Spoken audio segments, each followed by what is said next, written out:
Yo, what's going on, everybody? Welcome to another episode of Beer with the Boys. I'm your host, the Captain speaking, the underboss, the rookie, and our special guest, Bullet Club OG, El Phantasmo, the hitman of the squad. He's back again. One time for the one time. Cheers to the boy. In this Yeah, week's I episode don't. of Beer with the Boys, we talk about a few things. So, how's everybody doing? How's everybody doing? I'm I'm chilling. living good, baby, living good.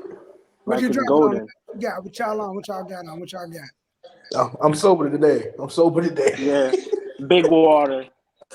Like I Big said, water.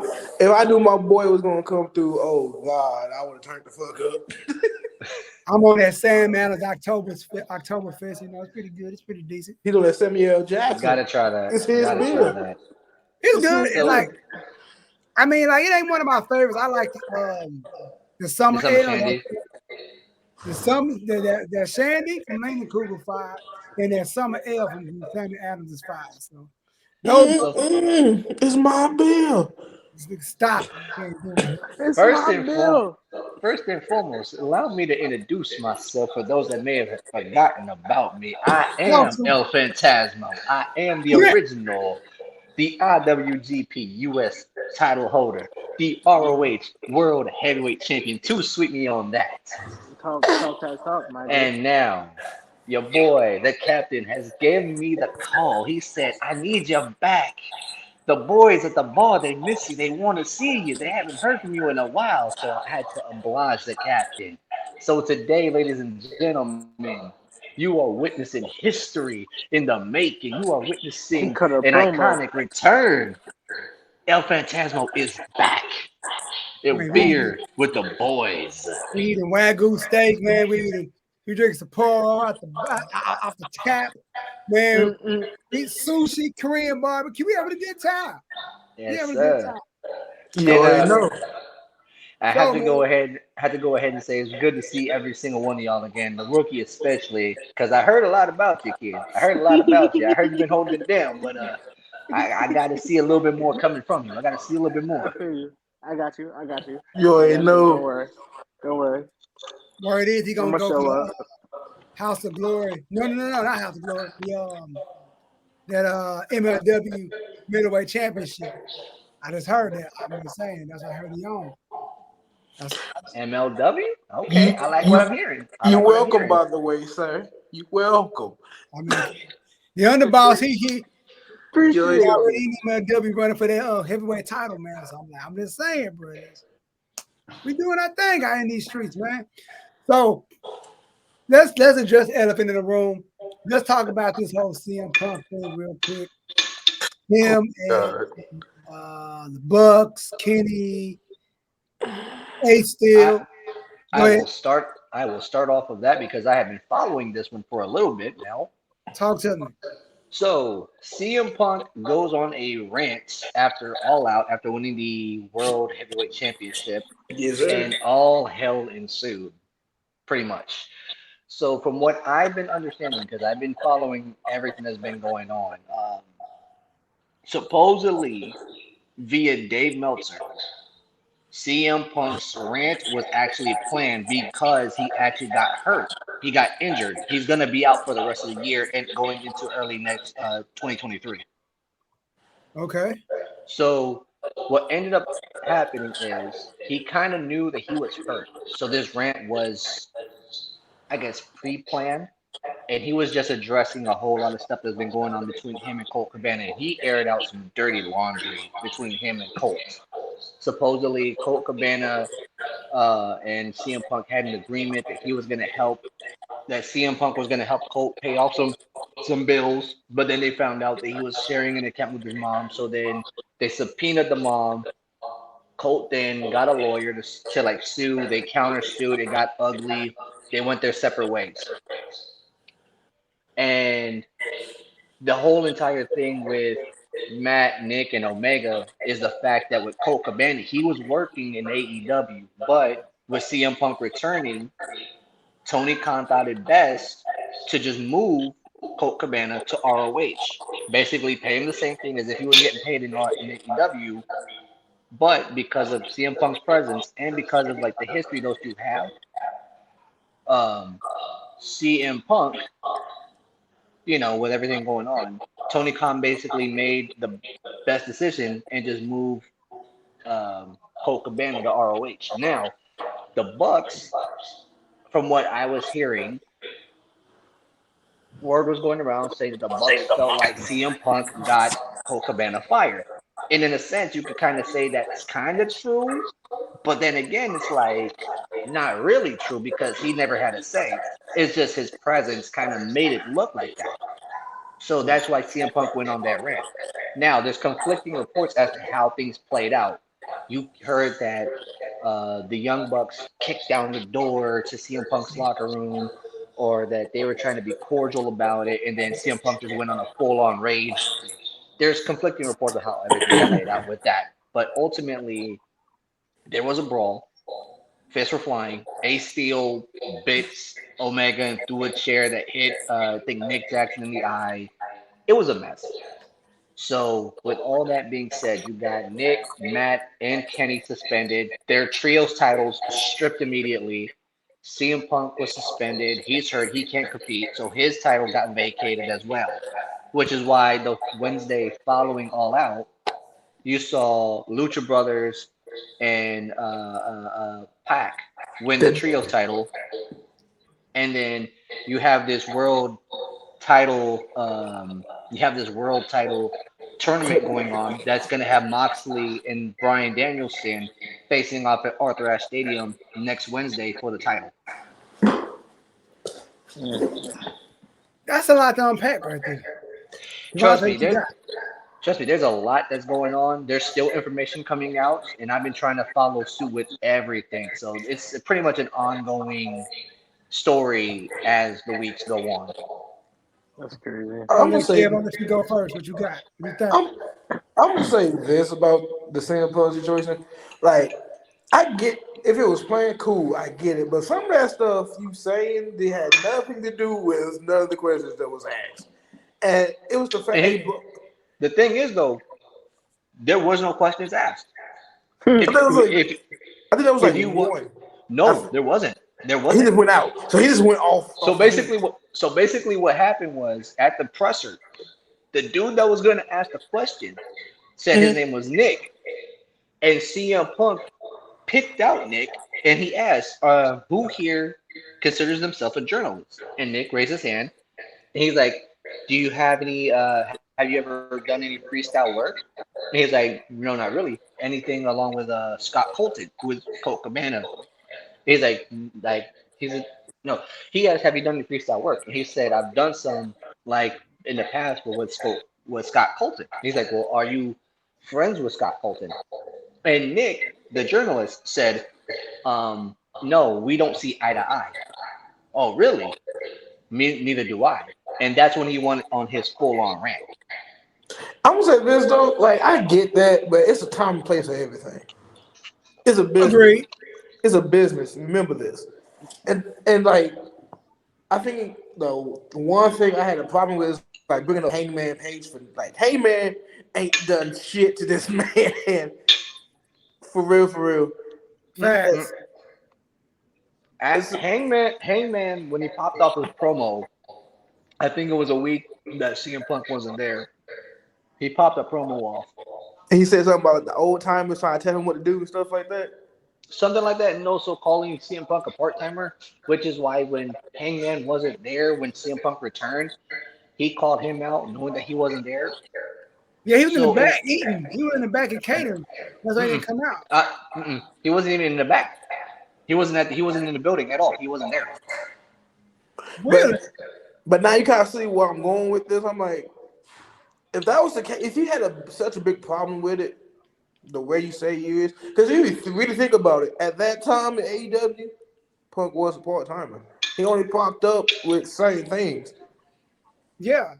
And my thing was going back to the press conference. It was random to me, like, bro, like nobody asked for that information he was going off on. Like, you just won the title, and you just got injured again for the umpteenth time. You won the title, got injured again. So it's like, damn, that sucks. So now it's like you going off. Like, unless this is for storyline purposes, I get it. But what you got? What you got? Mhm. I th- Honestly, oh, he was just being petty.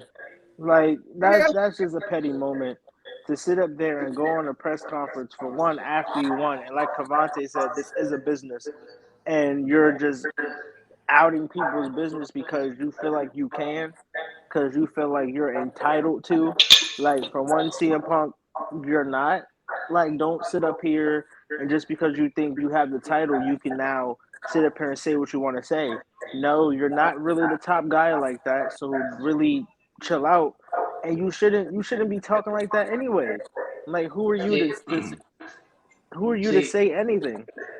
see. I can understand that sentiment right there, and I agree with you. But you have to understand, outside of CM Punk, who is AEW's biggest name right now? I mean, I can Mock, name Moxley, Moxley, Danielson, Claudio, uh, MJF. MJF. Sammy. But here's the thing though. Oh, a thing about Sammy Guevara, he might be leaving AEW. and going where? Supposedly, from what I've been reading and from what I've been seeing, Triple H has been eyeing Sammy Guevara and Wardlow. So if either of Of them leave, course. Also, speaking of Triple H, I'm sorry to cut you off. what? Apparently, he's having somebody debut today or some shit like that. Like he got somebody he's about to pull into WWE that nobody would ever expect. I'm like, what Tonight? is it? I think so. I'm gonna Okay, say I'll be this watching though. SmackDown tonight. I am too. I'm waiting for it to come on now. Yeah, but Respectfully. I'm like this. When it comes to people like Warlord and Sammy Guevara, I feel like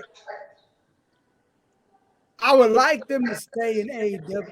Now, let's pause there. Kenny and let's go back to this Young Buck thing real quick. When the Young Bucks said, yo, they've been throwing out feelers to WWE. Now, on one end, I can see what they're doing, and I don't have no problem with the Bucks going to WWE because we spoke about on this podcast. I say I feel like the only way you can say he'd be the best if he wrestled everywhere. That's why I hold. I got talked to Drew. I said, "Yo, you may not put FTR in your top five. They may not be number one in your top five, but they got to be in the conversation as the greatest tag team of our era." So for the Young Bucks to be in the conversation, they have to wrestle in WWE for at least a year and win those titles. Just one time, whether Raw or SmackDown. So I don't mind them going to WWE because they can then put them in their conversation. So them going to WWE, I don't really have an issue. But I also said if Kenny and the Bucks leave and go to WWE like Cody did, it would probably be the best for AEW because you got the EVPs who are the wrestlers. Like, yo, maybe the Young Bucks got to leave for to AEW to succeed. That is my opinion. And to add to that, the Young Bucks they have admitted at times that as EVPs they're not as good at the job. Now you can tell the difference between when Tony Khan is running the show creatively versus when the Young Bucks are running the show creatively. You can tell how the show is structured. See, when Tony is behind the show and he's structuring it, there's order to it. There's actual storylines that you can follow along. With the Young Bucks, there tends to be a little bit of a little mixing and matching, and stuff doesn't really add up. You know what I'm saying? Right. And that's the issue that CM Punk kind of pointed out when he made that rant. He did say that we have EVPs who shouldn't be in charge. They can't even run a target, maybe managers at a target. So it wasn't more of a that wasn't it was a shot, but it wasn't really a shot. That was him telling kind of telling it like it is. And Right. the thing with the Young Bucks and supposed Kenny throwing out feelers, wrestlers do this a lot. When they know their contract is coming up, when they know that, you know, their time is about to be up. They do throw out feelers. That way they keep their options opened up just in case something doesn't pop up where they're at the moment. If they don't get an extension or if they don't get a contract or whatever the case may be, they're always going to keep their options open up. If Kenny and the Young Bucks were to go to WWE, I do believe AEW would be able to survive and they might be able to take that next step because yes, you've been running on the strength of Kenny Omega and the Young Bucks for the longest time. You were running on the strength of Cody Rhodes for a good while, and then he left, and they've been running, smooth ever since. But the thing is, though, you have a lot of talent still that has yet to really elevate in the game because you have these guys that are like mainstay indie guys who've been pretty much the catalyst for the company who are still there, kind of holding major titles in a way, and like they're still kind of like being part of like major storylines. If the EVPs and Kenny, if Young Bucks and Kenny were to go to WWE and they were to like, start a career over there, win the tag titles, Kenny wins the world heavyweight title, however that plays out.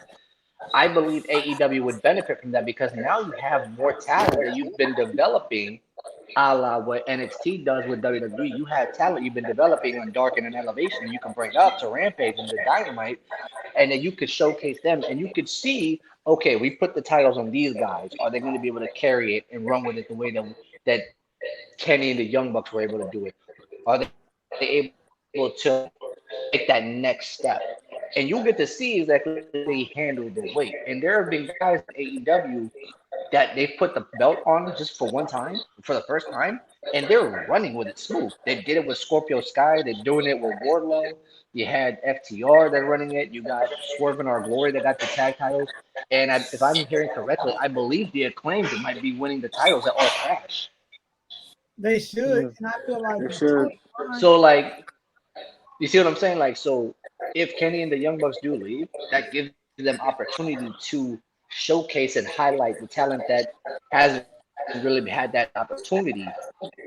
So I see it as I think with Kenny and the Young Bucks now versus if they would have gone like earlier, if they had gone earlier, then AEW I don't think would be able to last. But now that they have some stability, they've been in it for about like 2-3 years, and they have that momentum going for them already.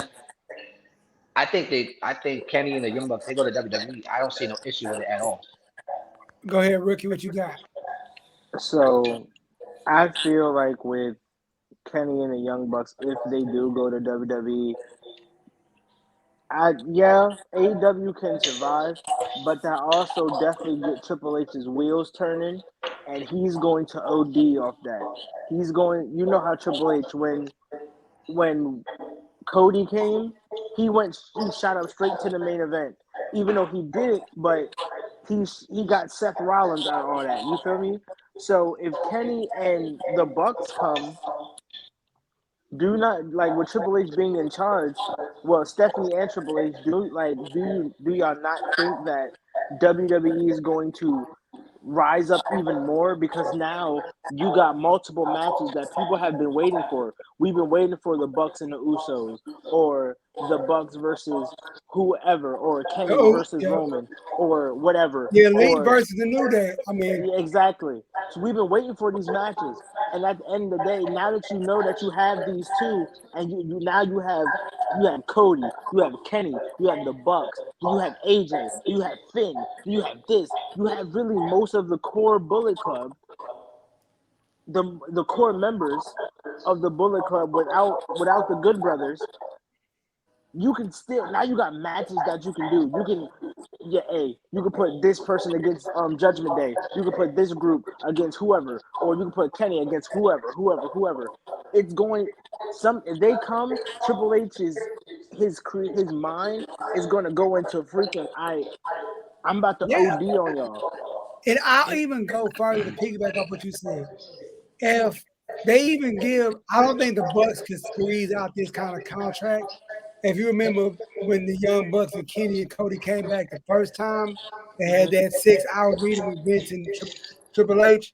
And like, yo, we'll give you a contract for like 6 months, and if you don't like within the first 3, you can leave. Like, you can leave it if you don't. I don't think they could get that again. Because I think like some offers are just like, yo, you're not getting that now. Like it's like That's Kurt the Angle when he's like, yo, I want this. If you're like, man, get out of here. I'm not doing it. but You come back and I get the same contract. Nah. with that type of offer right there, like if you really think about it, when it comes to Kenny and the Young Bucks, if they do get an offer from WWE from Triple H, I guarantee you it's not going to be a 6 month. If you like it, cool. If not, then you could leave. It's not. Hell no. No. What's gonna happen is Triple H is going to double up on the money. Tony Khan can offer whatever. Triple H may double up on it. And the thing is though, to highlight Marcus and what he said, there are going to be matchups. There are going to be matchups aplenty with Kenny, with Kenny, the Young Bucks, Cody, Finn, AJ. You have, like you said, you have the Bullet Club, basically the OG Bullet Club right there. I don't know if they'll be able to use Bullet Club as the They thing, won't. but you have the ability to kind of run in that vein and branch out from those within that. The thing is though, to add into what he said about having Triple H having that OD mindset when it comes to being creative, could that be a downfall in the long run because you don't want to overplay your hand and like shoot off so many creative like matchups so early And because I think this is. if you do that ultimately that could like you could like I how think can I this is say it? water. Go ahead, Kev. I gotta say this is why I come in at because I was thinking about that too. You gonna eventually like for one, the is a thing of can anybody in the WWE who can keep up with Omega and the Bucks in the sense of how the Bucks and Omega wrestle. Okay, I'm gonna answer that. I don't think the Bucks, entertaining wise, the Bucks It'd are be close. entertaining. So it'd be entertaining, but can it? I mean, like, can it keep up with it? Like, in the like, let's say, like you have somebody like, all right, put like this. You have Woods and Kofi versus the Young Bucks. You know how the Young Bucks are uh so like this Quick, all the time. Can most of the tag teams keep up with that? I would answer that. I would counter that like, yes, because Kenny, I mean the Bucks, Kenny Woods is they're cool. So I would expect friends to be able to work. I know they pace. But I you would also have expect to them to think know. this is a whole nother company. This ain't the more heavy independent style wrestling. I That's see what the yeah, you're thing. saying. I see what it you're got saying. structure to it. Yeah, you gotta have structure to it. You which can't do. makes which You makes can't. sense in a way. Yeah, yeah. You I'm can't. gonna You say can't. this though. I'm You gonna say can't this do though. like. Oh, go ahead. No, no, no. You finish and then go. Because like in most matches in WWE, the biggest like you can't just do big spots all the time in just a regular match. That's the Okay, thing. I can agree. I can agree. Go ahead. That's what Okay. I'm going with because WWE, like Marcus said, it's a structure to everything. You build it up. You just don't go It's out, definitely a oh, structure. super kick type thing. It's definitely a structure. See, and to add to that, if you watch like with if you watch the tag team match between the Death Triangle, if you ever watched like the Lucha Brothers versus Young Bucks, you saw how free flowing that match was. You had your technical, but then you had the high spots, and they were Hmm. able to match up left and right, but it was a quicker pace. If Exactly. you were to So if you were to bring that to WWE, like Marcus said, there is structure. Yeah, you could have your free flowing high spots and your technical, but the thing is though, it's a slow burn build up. You just can't Exactly. go. You would just you can't one two compare? one two one I two. got one for you. So would you compare Death Triangle and the Bucks to the New Day and the Usos? How they had all those crazy matches, like it was just like those matches. If you go back and watch the New Day and the Usos, Those matches were like Those are Jesus bangers. Christ. And like, and that was like regular match. That wasn't like no. But you got to think. Look at what they were doing in the match. Exactly. It's what it is. I remember Undertaker It's saying. Undertaker said this shit. Bro, it's not about what you do. That's how you do it. No, it's about what does it mean. exactly. Okay, You see, But there top top. the storytelling element when it comes to these tag team matches. If you look at the Usos, New Day, if you look at the storytelling element and how they built up those matches and how they built up the anticipation for big spots in those matches, mhm. you see how everything was structured to a T to bring out emotion and how to bring out that drive and that I'm energy. glad you said emotion. Hold on, real quick. I'm gonna pause there. I was talking to Drew the other day about that.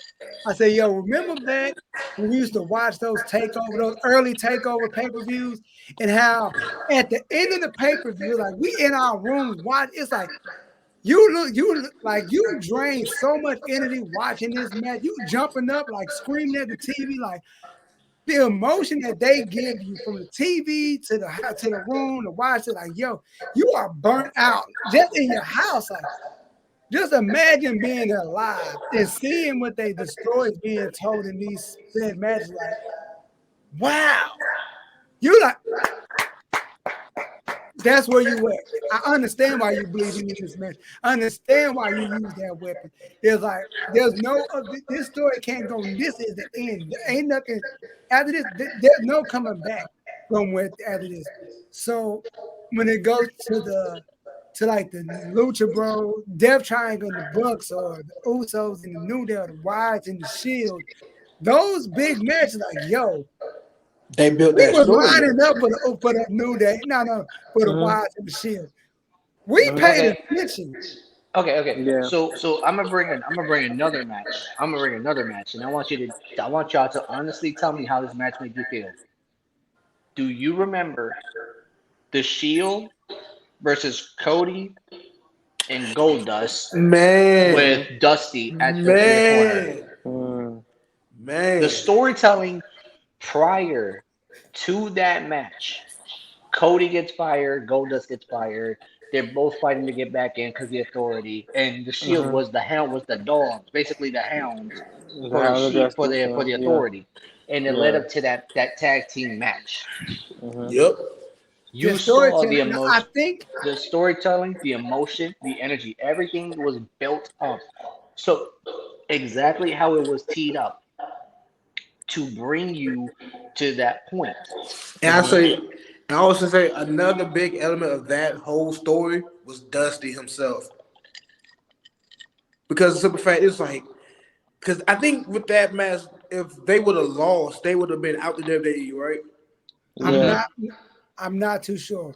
Right. They would have. It So was that's either pretty, as it was basically win and you're in. and pretty much that was like the legacy of Dusty at the same time, if you really think about it.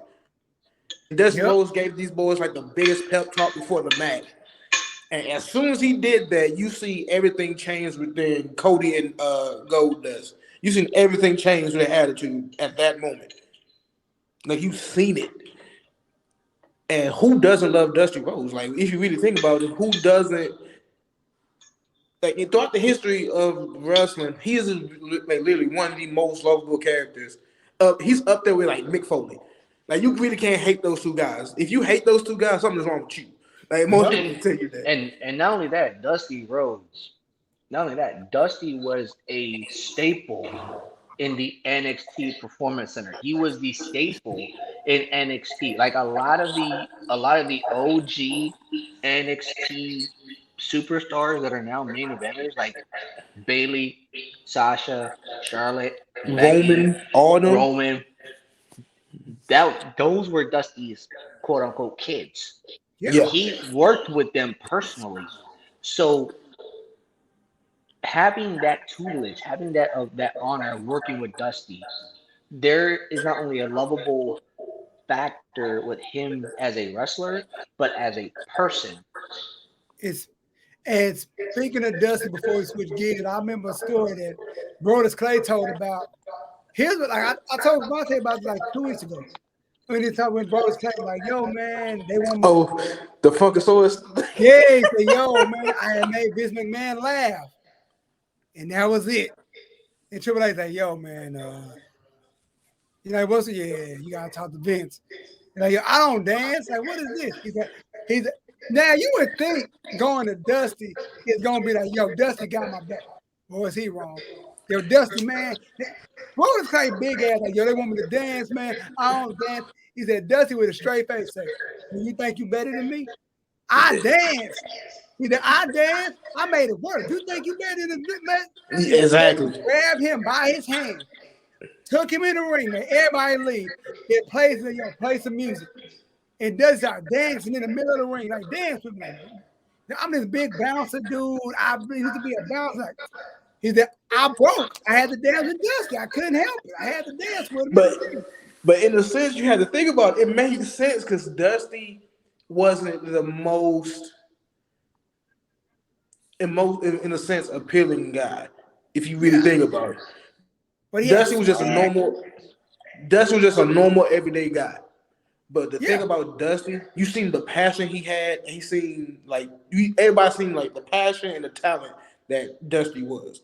So with Dusty doing what he did, and he just like, bro, he made a living out of being uncomfortable. Yeah, if you think about it, he made a living out of being uncomfortable. Yeah. There's the promo that Cody Rhodes cut when he came back. I'll never forget it. And I think this is the epitome of how impactful how Dusty was. Cody talks about the World Heavyweight Championship, the WWE title, being the picture being on the wall, and it shows his dad holding the title in front of a live crowd, only to have that title taken from him because he didn't win it, technically. Yeah. And Cody basically saying that the reason he's back is to right a wrong and basically to bring this back for the legacy of the Rhodes family. He said it may not ever get a chance to be put around the race of the American dream, but one day it's gonna be around the race of the American nightmare. And that right there, that entire promo, that entire.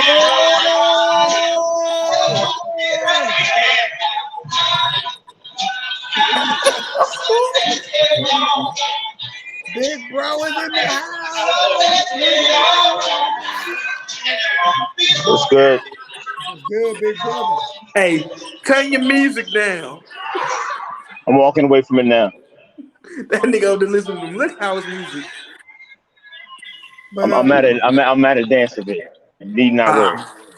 What I was gonna say is, my opinion. I've always said, when it comes to Dusty and being a WWE champ, I feel like Tony, hit pause for a second. Tony, hit pause for a second. What the hell is that profile pic? That's not a profile pic. That's the background. Weird background. Don't worry about it. I'll tell you later. We're using the Blurred Spot podcast. Don't worry. It didn't come out of nowhere. But anyway, like we were saying. Listen about the Division of the Oz. Nigga, brought attention to something with my brought attention. Like, Dusty Rhodes won the NWA World Heavyweight title.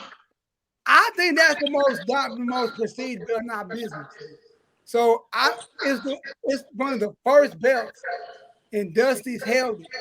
So I'm like, holding the WWE title really don't mean much to me. For Dusty Hell, like, do you help the most legendary title, in my opinion? That's how I got on my wall, nigga. That's the most prestige in the business to me.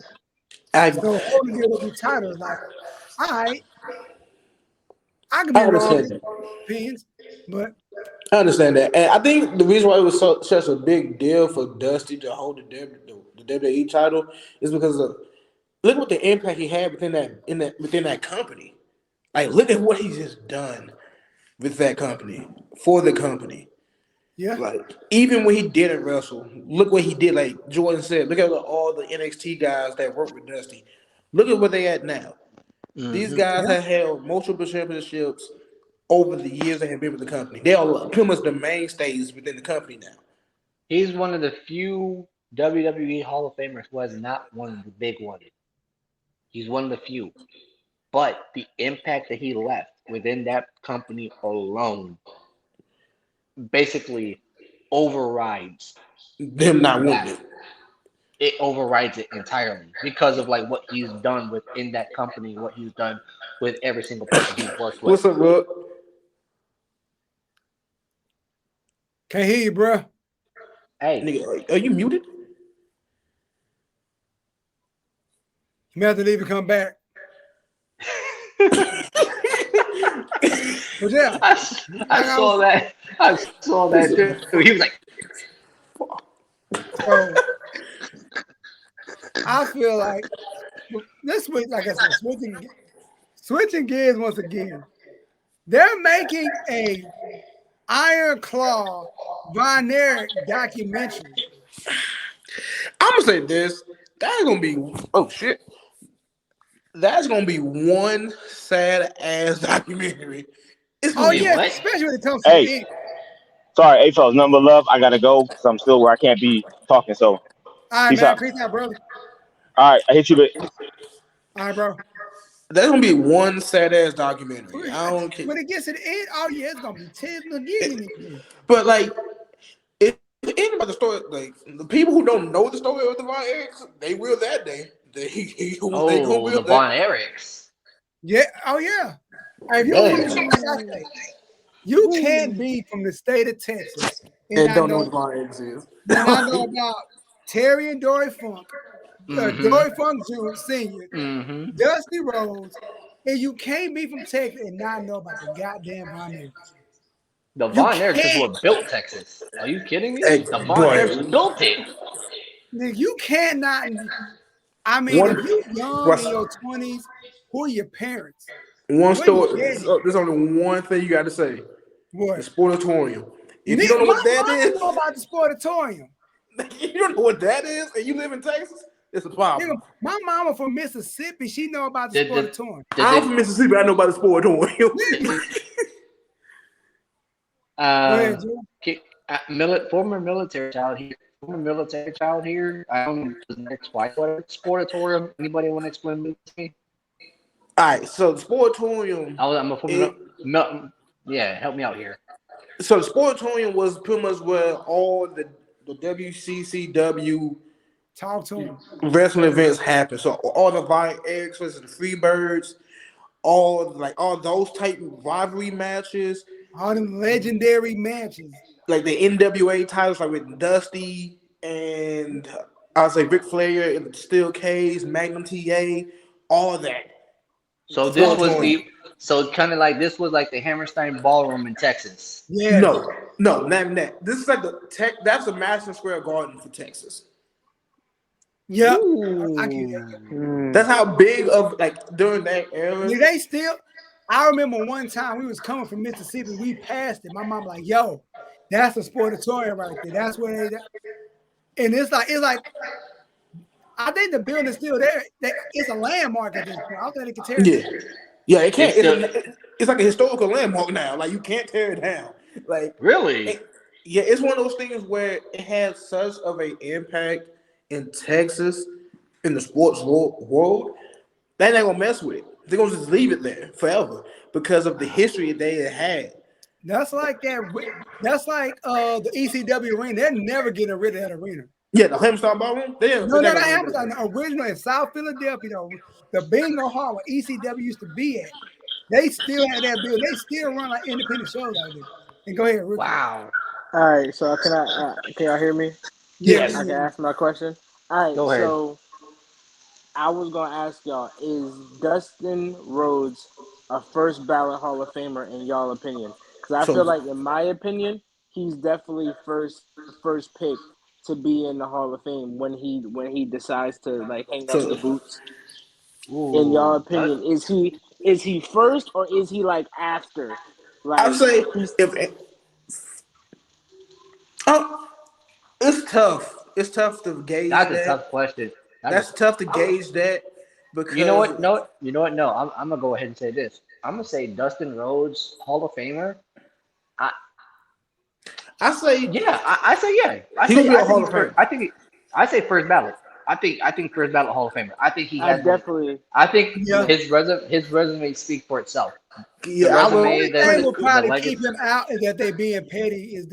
I mean, because he did so much of gold dust. Like, I don't think. There's no way there like you can okay. There is no way. There's no way that you can argue with me and definitively tell me that Dustin Rhodes does not deserve to be in the Hall of Fame Oh yeah, with he deserves. Of with course, hands everything down. with everything that he's done within that company, from Gold Dust I think he to has. just every little bit that he's put into that company. Matter of fact, All of like he deserves to be a first ballot Hall of Famer. I say Like he yes. there, definitely deserves that. he I say deserves it, but this is this discretionary is discretionary on the part of like will they hold will they hold I guess him leaving, will they hold that against him? I don't think they will, but you never know. I say this. He's a first ballot Hall of Famer. Of Because course. of the fact, like Jordan said, look at the resume he did. He has pretty much done everything in the company. There's only a handful of things he hasn't done. That's win a war title, win the Royal Rumble, and that's pretty much it. And King of the Ring. There's the three things he hasn't done. Yeah. Right? Yeah. He He has did done tag everything in the Continental. tag, intercontinental, I would say European, like Did all he win like European? I'm not sure. well, But he probably hasn't, but like you gotta think about everything that he has done. This man has but literally created something. He created a character that's synonymous with just synonymous as like hell. but the crazy thing is, I feel like he can be a first ballot Hall of Famer, even though he doesn't have a world title under his belt. I honestly feel like he can actually be the first pick in the Hall of Fame for whatever year they put him in. He's definitely going to be. Oh, this is the first. This is the first man. Like you see how they did Undertaker, right? Yeah. When they inducted him last year, he was the first person to be announced because it's the Undertaker. Like Dustin Rhodes has, even though he left and went to another company, He at the left end a of the few day, times. This ain't the first time. this ain't That's the fact. first. He You went to feel me? W. He went to Impact. This ain't the first time. I'm not gonna talk about the impact shit. You feel me? They're not gonna Like talk about that. at the Okay, end okay, of the okay. day, My fault, my fault, my fault. at the end of the day, with Dustin Rhodes, he definitely deserves that Hall of Fame spot. He definitely deserves that And because that I'm not gonna lie, WWE, even though he had some stuff, they put him through some ish. Like they put him through the ringer, and he came out on top, even though it was BS. But he came out like that. You know what I'm saying? Like Yeah. In the I'm gonna switch say gears. Okay, go ahead before we switch. Rhonda, what you got? I would say this. If Gold does go in the Hall of Fame, we already know R-Truth gotta go in. Oh, of course. Yeah, R-Truth has to go in. He has to. I don't give a fuck what you I'm tell me. still campaigning for R-Truth and Danhausen segment. I just need that. I still need that. R Truth and Danhausen, that's gonna be funny. Maybe that's Truth That's gonna be thousand. funny. Truth thousand. Truth Thousand is fire. Boy, Truth bro, Thousand dude. is you know If fire. what? you You want know to what's see comedy, let's let Danhausen and Truth be who they are. Let them go off the script. I guarantee you, pure pound for But pound. R-Truth gonna be on some shit. He gonna say some shit like Lil Jimmy. Like he gonna bring the Lil Jimmy. Look at him. Wait, you real? Like I was like, oh my god. That's So great, gonna be crazy. bro? Let me tell you something. When I first heard about Danhausen, I was like, "What the hell is that? Who is this?" And then you start seeing him pop up. Like I did not know who Danhausen was. Did not know what type of character this guy was. right. I still don't I know. watched it, bro. I watched him in AEW for the first time, and I nearly flatlined. No. This Him guy, and West bro. Side Gun was just Blinghausen. Blinghausen. Bro, I love that video. Blinghausen. That man saying Bro, like West Side, What's West Side that Gun doing gun? an interview. West Side Gun doing an interview with AEW, and then Danhausen walks up like, "Ah, yeah, so you've been talking about Danhausen. Oh yeah, man. He looked at I'm his not gonna curse. chain. He said, looked at the chain. yes. He said, yes, All right, all right. This is a very Diamonds. nice chain right here. He He's like, said, oh, you want diamonds. that? But I you know got what? you. He took the I chain. got you. Like, oh, He said, you an honorary Buffalo he, boy. Buffalo, Yes, up bro. Buffalo Yes. kid. Yes, Blinghausen. that, Blinghausen. that housing must be protected at all costs. Hey, but no, what's Yo, crazy he is said Danhausen wasn't Blinghausen. always like that. He wasn't always that comedy gimmick. No, No, he he wasn't. wasn't. If He was you more like, like Nos. If you look at his original, he was that that Nosferatu. nigga was a scary individual. Like, He was. a scary individual. I don't know But how If that yo, you happened. Chris Van Vliet did an interview with him, and he broke down like his original style and how he became Danhausen. Yeah, It's it's crazy. crazy. Yeah, it's I gotta go crazy. Crazy back and how he watch did this. it. Crazy how he did it.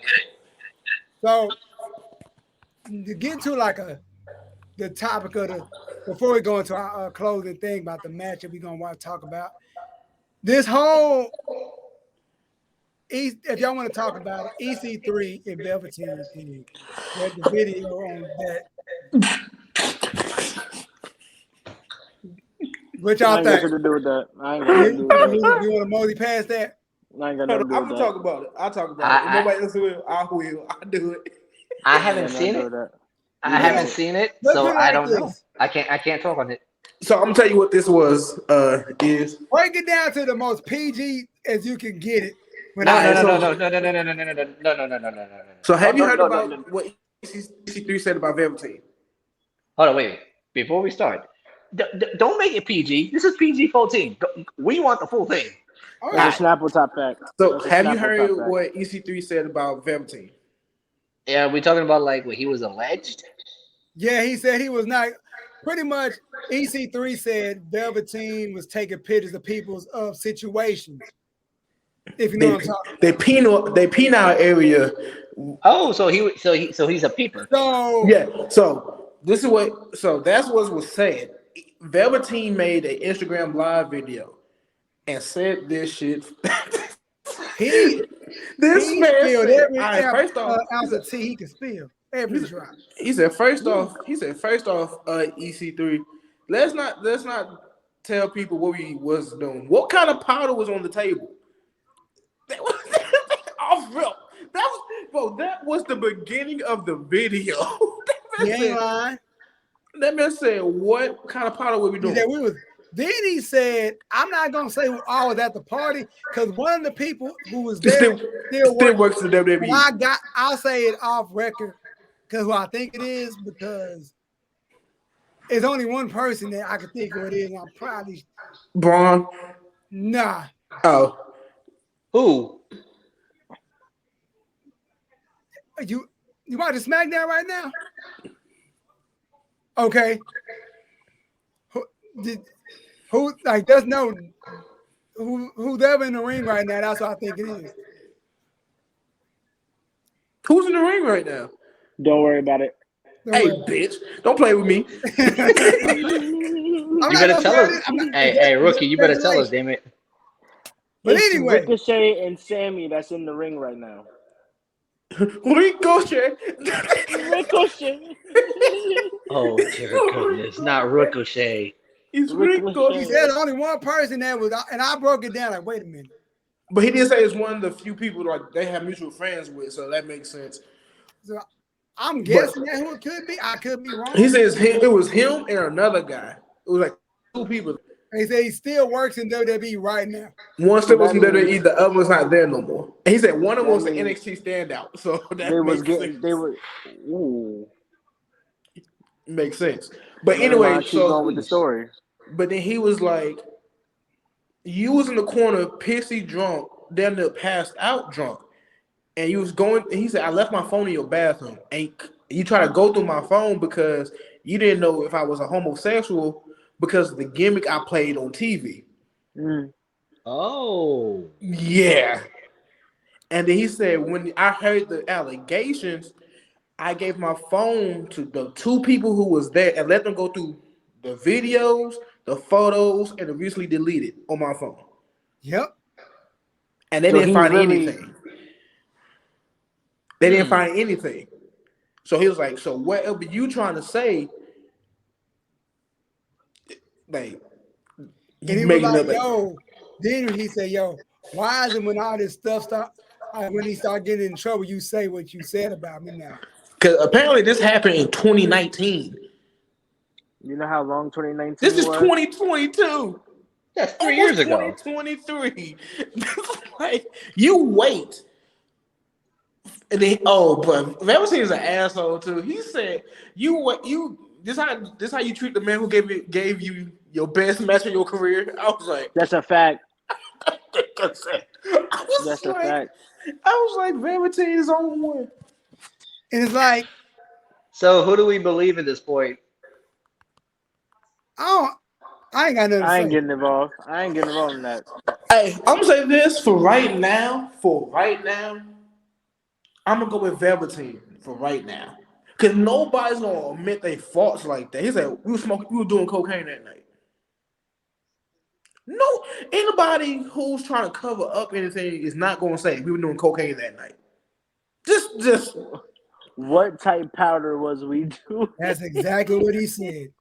Jeez Louise. and then he I'm came out the gonna mouth and right said, now, "Coke." Izzy. Oh I'm no, gonna hold right on, now. hold on. I forgot it. One part of the video. He said cocaine is a hell of a drug. He So, ended the video with that. he ended the video with cocaine is a hell of a drug. EC3. I mean, My name is I'm Rick gonna go, James. and like I said, I'm gonna go with Velveteen on this because of the simple fact of he showed his phone to other people and nobody else said anything.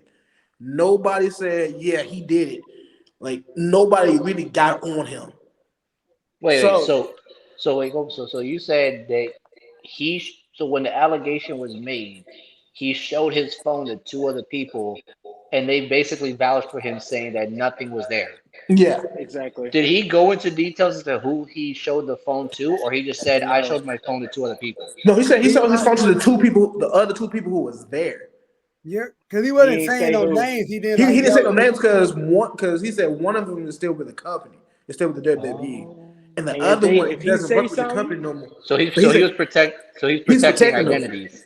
Yeah, but like he I was said, if protecting. you really break it down, you can pretty much know who he probably talking about. Like I'm guessing it's who I said it was. I ain't gonna say the name because just to be like, oh, don't want to be like that dude.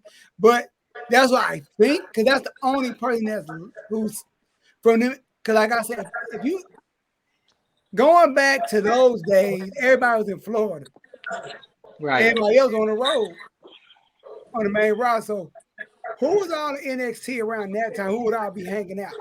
And that's what I'm saying. Like it kind of makes sense of like who he said it was two other people there. He didn't say how many exactly people was there, but he said he just named two of them because they were cool. They cool with each other. And he barely Right. he knew EC3, but he didn't know EC3 like that. He went because of the Got you. mutual friend. So because they have the mutual friend between each other. that's So Makes crazy. sense. But we off that switching, because that got real yep. Quick. Going quick. into our closer. Hella real. That was hella real. Jeez Louise. Yeesh. It was bad. What type powder was we smoking? He said, "What kind of powder was on the table?" Oh my god. Excuse me. Excuse me. Hey yo, That's like Velveteen Trey. is That's different. like Trey Lance. That's like Trey Lance after his first game going to a strip club. Oh, shut up. Shut up. Shut up. Why you doing the Niners like that, bro? Hey, look, Jimmy. Breaking 99. Hey, look, hey, look, hey, Breaking look, hey, look, 99. hey, look, hey, look. Jimmy G dated a porn star. Okay, Trey Lance is just following in the footsteps. They're creating the legacy out that way. They're creating the culture. Man. So closing out Snap attack, fat. our match review of the night. SummerSlam. Who day, mother trucker? Let's go Bengals. Damn. That's how you really feel. So Oh, SummerSlam 98. Keep Undertaker. pounding. Stone Cold for the WWF title. man. One hell of a Classic. match. Yeah, Classic. that's a classical. That whole setup for that whole thing was classic as hell. From the entrance to the fucking match itself. I heard it best I'm from JR. This is one man you don't want to go into a slugfest with. The next thing you know, they're going into a slugfest. Yep, exactly. he said Undertaker was 300. Undertaker is still 300. Dude, at the time, like he was 300 and Austin was 2. I'm like, Yeah, Austin was like 260, 275, something like that. It didn't look like it He's to like me. 320 I think it's like something. 320. That's a big dude, bro. Like, God, Bruh. No, what Big was as funny hell. is JR said something. He's like, I was thinking he Palmer basketball. I was like, this nigga did play basketball in He college. did. Yeah, he did. then it's like, no, I was asking in the chat, like, was the ring ropes lower back then? Because when he Nah. swam Austin into the corner, when he dove the rope, like the ring ropes look kind of lower than what they are now. Or because they got those LED boards on the side of the Yeah, ring. it's the See way the the way, ring is see the set way up. the way the ring was set up. The modern day rings that we have now with the LED boards on the side and within the posts, they have to have it like they have a specific height. That way they can add all those features to it. But back in the day, with the way the ring was built, and Tony, you know that I did wrestling. I did try out wrestling, so I got to see an old school wrestling ring or whatever. Um, the way that the ring was set up, it's standard height. The ropes pretty much standard separation. There's no height difference to it, no lowering or nothing. It's pretty much the same old as you would go into Actually, like a regular. I'm saying if it looked any lower, it's probably just because of just the matches prior, and because like doing a match, they would like the cable underneath the ring would kind of get loose and shit. Hmm. Yeah, they'll have to retighten it. Yeah, they had to retighten it. I guess just for that match, they probably went back and tightened it up enough. So it may look a little low, but it's pretty much all the same height. And plus, Taker like clears that. Like when Taker clears it, he literally clears the whole vote like every Bro, time. like, bro, take it back to freaking Taker versus Shawn Michaels. You see You how saw hot, how you bro? This saw how man he literally cleared went that. like he was at, bro. He became a plane at that moment. He really lifted up like this in his straight nose dive. This man is This 6'11". man, this man straight up ran. Oh, like took a full running start. Cleared it. Oh, He did that. He cleared the ropes in that Inferno match with Kane. But Cleared it. that's what I'm saying. You have to think about this. Taker, if Taker knees wasn't bad, this man, he was Taker got matches. I think Taker got Taker and matches. no lie, I think Taker can match. If a young Undertaker can match Montez Ford and Hobbs. No lie, I can exactly. agree. no lie. If anybody WrestleMania was don't agree with me, y'all stupid. Cause WrestleMania As when he they hopped over the ropes. as we say, check the tape. yeah, like cause And and yeah, then he jumped off the rope into the announce table. Like that wasn't no far gap. That wasn't like no that far, but it's like still. but watch That's this. 300 in the air coming down. Watch this. What other super heavyweight did that? Exactly. That's There, 320 pounds. Damn I near mean, seven. Crashing onto him. the only super heavyweight I could think of that could possibly have done that in the past was Bam Bam Bigelow, but in a way, I don't. My God, Vader used to Chris do a Bam. moonsault. Okay, a moonsault is one thing, but jumping from ring table to the outside like Shane McMahon be doing, I'm just saying, like, there's there only really one. was. Matter of fact, there's only one superhero I can think of off the top of my head who can do it now. Who can do it right now? He's having in WWE. Oh, I know you're talking about who. Go say. Jacob Fatu. I knew you're going to, yeah. Jacob. That's Fatu, that boy nasty. I think he's That like boy one of so the few. Hell, man, be honest with you, I lied. I think Keith Lee can do it too. Cause Keith Lee can hop a little bit for the nigga his size. dude. I'm not I gonna remember lie to he y'all. jumped over bro. the rope during the Bro Survivor the series. bro the first time I saw Keith Lee go off, like use his athleticism the way that he's been able to, when he debuted in AEW versus Private Party, the way that he was able to maneuver in the ring, like this guy right here was just like it looked Hey like yo, he just came off the leash. Yeah. Jay is killing me right now. What he do? Jay really don't like Sammy, dog. He really don't like Sammy, Jay or dog. Solo? He really interfering in this man match, and it's hilarious. It's Bruh. hysterical. All I'm waiting for is Jay, Jimmy, and Solo to turn on Sammy. What I've been saying this whole time. This Sammy is about to what, turn on the Usos. He gonna what I've turn on been the saying this whole bloodline time. This bad. is when Sammy gets Kevin, kicked out of the Hold on, bloodline. man. We switch again. Now, we gotta finish this matchup real quick. We gotta finish this matchup. All right, which one though? So Taker, that match was all over the place. Like they was feeling each other out in the beginning, but when they started throwing blows, like I'm gonna say this. I think this is one of the few matches where we see how good Stone Cold is, mat wrestling wise. yes, One of the his few times. his technical ability was showing out in this match. Because even JR said that he's like he put an old maneuver into his repertoire that nobody would see coming from him. This man hit a drop toe hold into an armbar. yep. When have you ever seen Stone Cold do that? Ever? Ever. When you're taking But on the super going back, heavyweight, you got to come with a different type of technique. When you go get to the Undertaker, you gotta come up with a whole other technique because this man ain't normal. Taker I'm gonna ain't talk normal. about something what Kev said. The setup for that match was like you came out on the side at the Garden. So like that, I like that setup. That was a dope setup. They did that at the Royal Rumble. Yeah, Remember the illustrious Cena return? They did that exact. 2008. They No, did that the was exact that same was thing. 2008. They had the entrance on the side, not It in the was front. and he swung open. Yeah. Yep. But I would love to see that back. I would love to see that entrance come back. I think those type of entrances, like how they've been doing it, like with Clash of the Castle and like the Royal Rumble when they're coming out of the side instead of the front, that right there is what I so want back is illustrious. the actual stage designs like we used to have. Like now how every pay per view had like a unique design, like Armageddon, No Hmm. Mercy, Royal Hmm. Rumble, Summers. We need those back. We need those back. Like you can still make it up to date, but bring back the themes. Like everything had a theme to it. Like WrestleMania, I want to say WrestleMania. This one's the one that went Hollywood. WrestleMania 21, 22, Yeah. Yeah, 21, 21. 21. When Kane came out and he did his arrow, the whole set got caught on fire.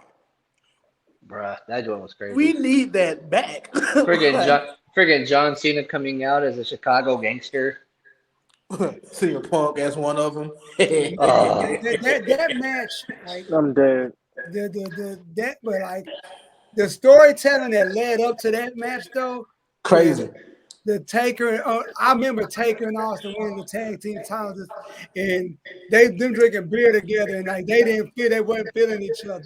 And when he put old buddy in the hearse, then he went to go and lock the door, and all you see, Stone. their head snap like boom, going, whoa!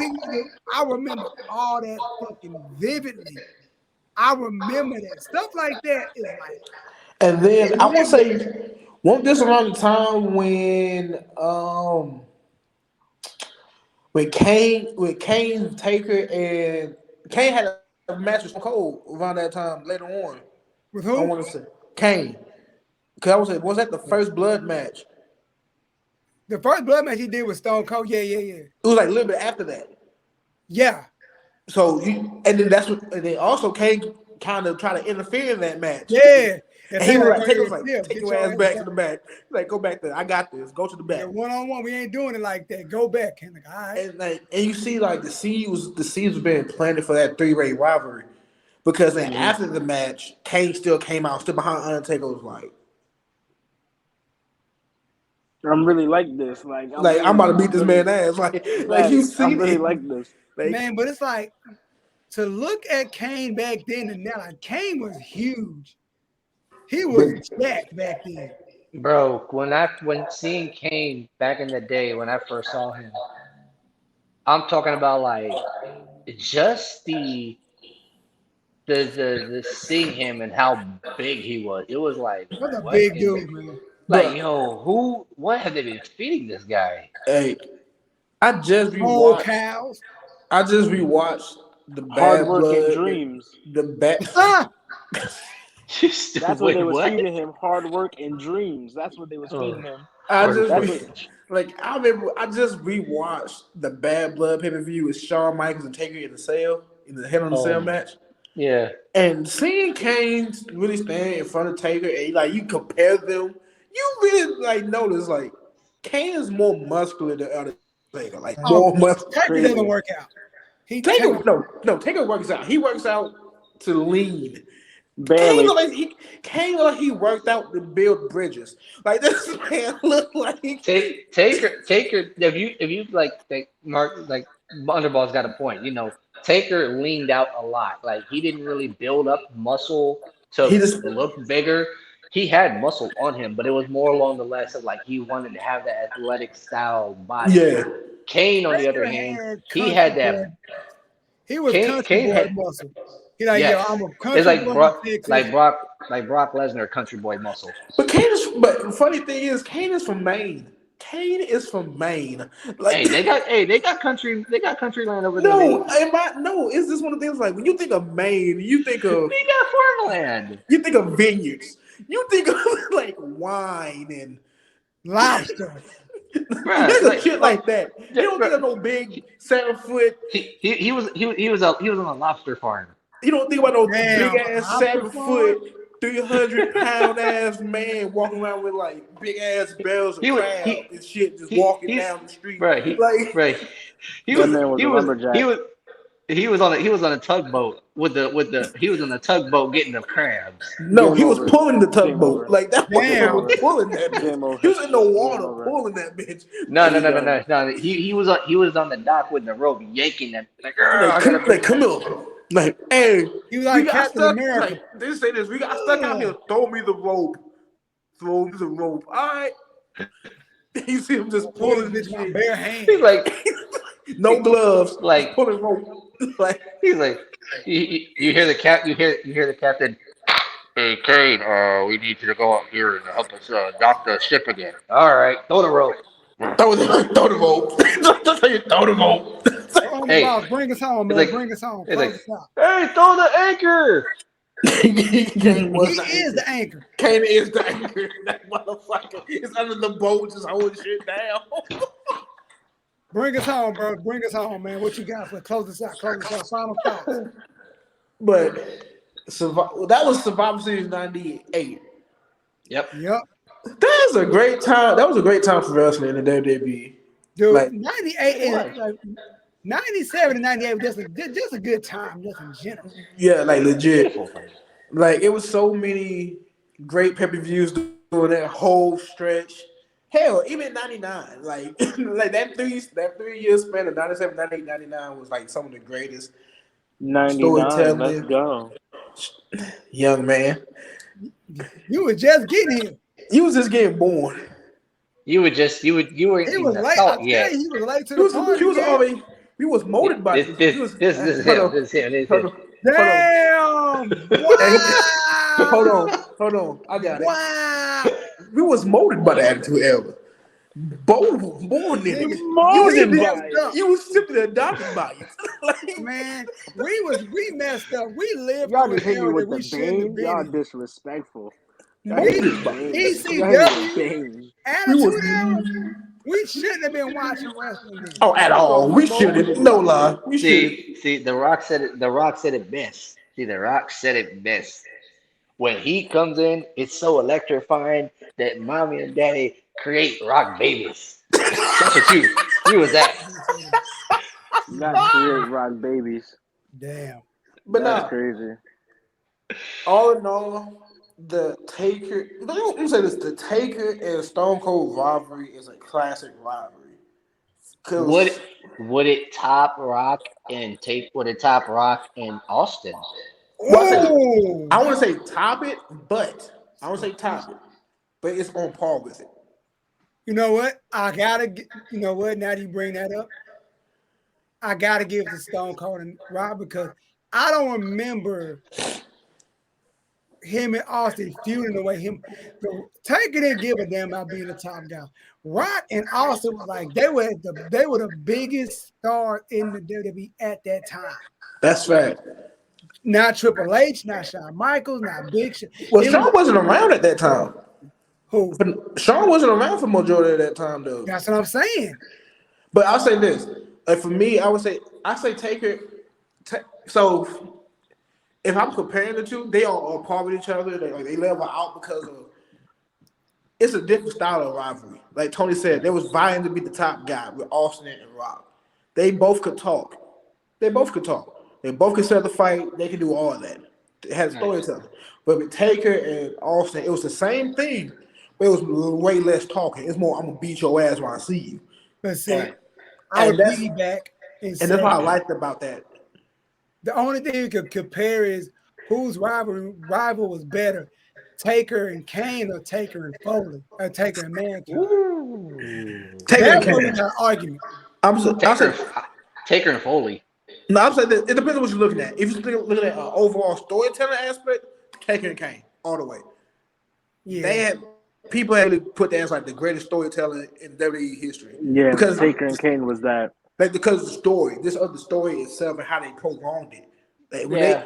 they gave you different changes behind it. Like Right. it was just So- that Taker and Foley had like that shock factor, The shock and awe factor, yeah. like Hell in the Cell, King of Ring '99, the Boy Room Brawl, I think- Buried Alive match. All that stuff was just shocking, all because nobody at that time was really willing to put themselves through that kind of pain and stuff. These two guys, you know what? Let's do it, and just took over. Like, Yep. And I think I always say I don't know what helped who more. Did Foley help Taker get over more, or did Taker help Foley get over more? I think it was an even split between the two. I think they both helped each other out. yeah, and it's in their respective ways. Taker made Foley become the fan favorite that everybody loves, because when the Hell in a Cell happened, everybody was like, "Yo, he should not get back up. Like, he's not getting back up." And it made I don't Taker, know how he got back up. and it made Taker look like he's really a guy you don't mess with. He almost killed the man on live TV. Fuck the big boss man incident. We're not gonna go there. Like, Nah. when he hung him from Hell in the Cell. Hey. Yeah, take it over here and lynching people on live TV. That's for another show. That's another show right there. That's Oh, another Jordan, show you that's missed that going era, on. huh? Yeah, apparently he missed that era. Oh, he missed that. He wasn't there then.